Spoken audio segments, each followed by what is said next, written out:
भाऊ, आता नगरपालिकेच्या निवडणूक स्थगिती आली होती आणि कालपासून बिगुल वाजलेला आहे आणि सर्व भोगे वाचताना आपल्याला पाहायला मिळत आहे. प्रचाराची पुन्हा सुरुवात झालेली आहे.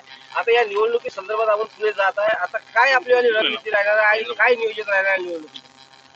प्रथम तुम्हाला मानाचा जय महाराष्ट्र, नमस्कार. माझं एक मत आहे, निवडणूक पुढे गेली काय आणि मागे राहिली काय. ज्या लोकांच्या भावना असतात, ज्या लोकांच्या मनात असते, ते पहिलाही निवडणूक झाली असती तरी जे काही मनात आहे ते होऊनच जाते. आणि आता वाढली निवडणूक म्हणून जे मनामध्ये आहे ते होऊनच जाते. तो विषय नाही आहे, लोकांनी ठरवलेला आहे. इथं पहिला लोकांनी 1 वर्षाच्या पूर्वी ते ठरवलं होतं, इथं उद्धव बाळासाहेब ठाकरे यांचा उमेदवार निवडून आणायचा आहे.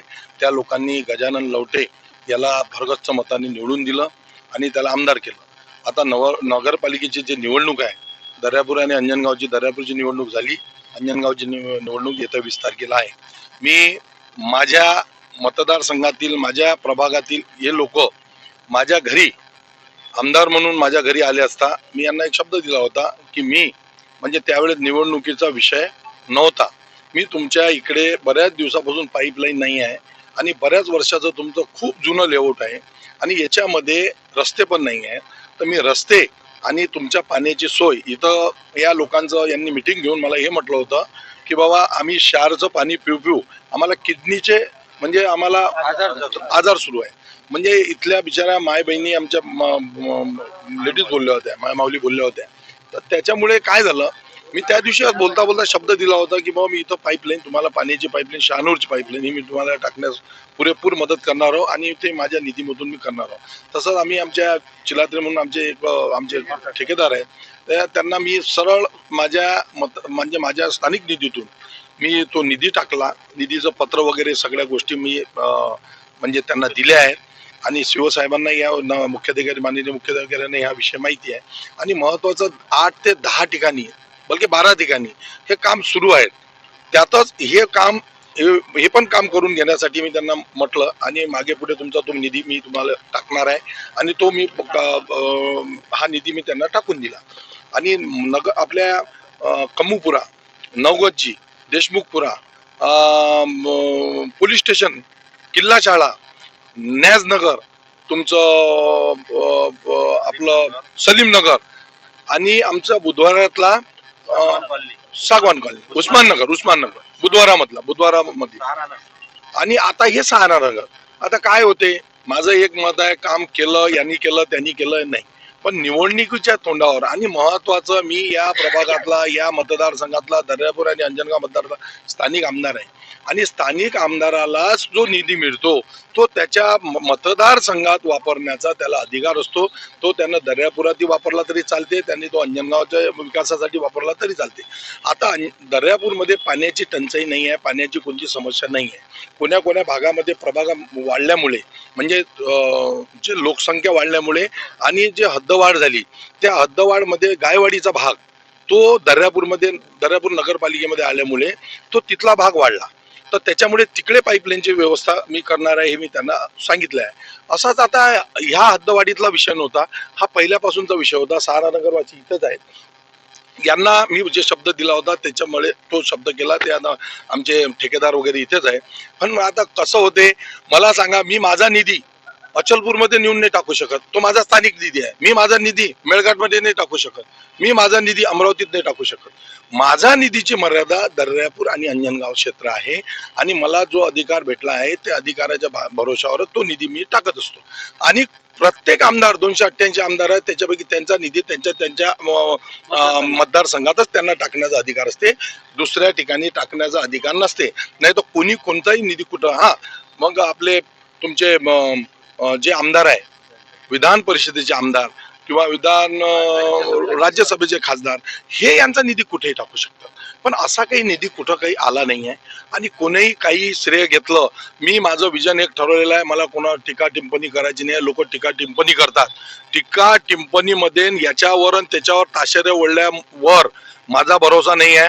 माझा विजन आहे विकास, आपल्याला अंजनगाव आणि दर्यापुराचा विकास करायचा आहे आणि नगरपालिकेचा विकास करायचा आहे.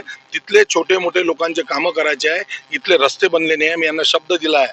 आमच्या गुरुजींनी मला विचारलं की मला आमचे रस्ते पण तुम्ही बनवून द्या. मी 1 वर्षाचा कालावधी झालेला आहे. मी त्यांना सांगितलं की भाऊ तुमचे रस्ते पण मी बनवून देतो. नगरपालिकेचा विषय आहे. नगरपालिकेत नगराध्यक्ष निवडून येईल याच्यात काही शंका नाही आहे. पण नगरपालिकेमध्ये नगराध्यक्ष निवडून आला तर स्थानिक आमदाराचं लय मोठं योगदान असते. स्थानिक आमदाराचा त्याच्यामध्ये निधी पडणार असते आणि स्थानिक आमदाराला असं जर वाटलं की त्याच्या मतदारसंघातला निधी त्यानं जर या नगरपालिकेमध्ये वापरायचा आहे तर तो त्याला वापरायचा अधिकार असते. महत्वाचं जिथं जिथं कामाची आवश्यकता असेल म्हणजे दर्यापूर असो या अंजनगाव असो, दर्यापूर नगरपालिका असो की अंजनगाव असो की ग्रामीण असो, याच्यामध्ये जिथं जिथं आवश्यकता आहे तिथं तिथं निधी वापरण्याचा अधिकार आमदाराला आहे. नगराध्यक्ष जर आमचा आला, नगराध्यक्ष येणार आहे याच्यात 100% याच्यामध्ये दुमत नाही आहे. 100% दुमत नाही आहे. मायबाप जनतेवर माझा विश्वास आहे, खूप मोठा विश्वास आहे. कारण त्यांनी एवढा मोठा मला आमदाराला सर्वसाधारण सुविधा त्यांनी निवडून दिलं. त्याच्या माग कोणतंही पाठबळ नसताना त्याचे काही आई वडील काही खासदार नव्हते ना आई वडील काही त्याचे आमदार नव्हते. त्या अशा व्यक्तीला त्या लोकांनी निवडून दिला आहे. त्या मायबाप जनतेचा मला खूप मोठा अभिमान आहे. आणि आताही ते नगराध्यक्षाला नगरसेवकांच्या निवडणूक उभे असलेल्या उमेदवारांना निवडून देतील आणि माझ्याकडनं अंजनगावचा विकास करून घेतील. 10 वर्षापासून 12 वर्षापासून कोणी वार्डात कोणी याच्यात चाललेले काकांना म्हणा यांचा किती दिवसाचं लेआउट आहे किती दिवसाचं यांचे हे आहे. 10 ते 15 वर्षापासून यांचा मग कधी झाला काय? मी काकाला म्हटलं काका, मी आता त्यावेळेस मला 2च महिने झाले होते आमदार होऊन. मी काकाला म्हटलं काका माझ्या भरोशावर तुम्ही इथून उठा, तुमचं वय नाही आहे म्हटलं उपोषण करायचं. शिवसाहेब त्यावेळेस दुसरे होते, डोलारकर होते. मी शिवसाहेबांना यांचा त्यावेळेस वाद झाला होता, बरोबर आहे. मी यांना माफी मागितली, काका तुमचं वय नाही आहे, तुम्ही मिलिटरी मधून सेवा देऊन आलेले आहे, तुम्ही पहिले आमच्या भारताच्या बाउंड्रीची आमचं रक्षण केलेलं आहे. आज तुम्ही उपोषणाला बसणं म्हणजे आमचा खूप मोठा कमीपणा आहे.